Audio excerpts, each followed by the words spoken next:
నమస్తే, నేను మీ ఈశ్వర్. ఈ6 న్యూస్ కి స్వాగతం. వార్తల్లోని ముఖ్యాంశాలు. భూభారతి చట్టం ప్రాధాన్యతనిస్తూ రైతుల సమస్యలు పరిష్కరించాలి అని జిల్లా కలెక్టర్ పి ప్రావీణ్య కొండాపూర్ మండల్ తహసీల్దార్ కార్యాలయాన్ని ఆకస్మిక తనిఖీ చేశారు. ఈ సందర్భంగా కొండాపూర్ మండలంలో ఇటీవల నిర్వహించిన భూభారతి అవగాహన సదస్సుల సందర్భంగా రైతుల నుంచి స్వీకరించిన దరఖాస్తుల వివరాలను జిల్లా కలెక్టర్ పి ప్రావీణ్య సమీక్షించారు.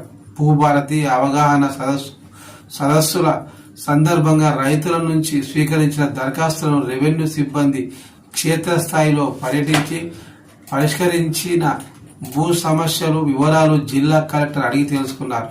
రైతులకు భూభారతి చట్టం 2025 ప్రాధాన్యతనిస్తూ వారి భూమి సంబంధిత సమస్యలను త్వరితగతిన పరిష్కరించేందుకు అవసరమైన చర్యలు తీసుకోవాలని కలెక్టర్ రెవెన్యూ అధికారులను ఆదేశించారు. ఈ కార్యక్రమంలో జిల్లా collector P Pravinya, TGISC chairman Nirmala Jaggareddy, revenue అధికారులు మరియు ఆర్డీఓ రవీందర్ రెడ్డి, తహసీల్దార్ అశోక్, రెవెన్యూ సిబ్బంది తదితరులు పాల్గొన్నారు.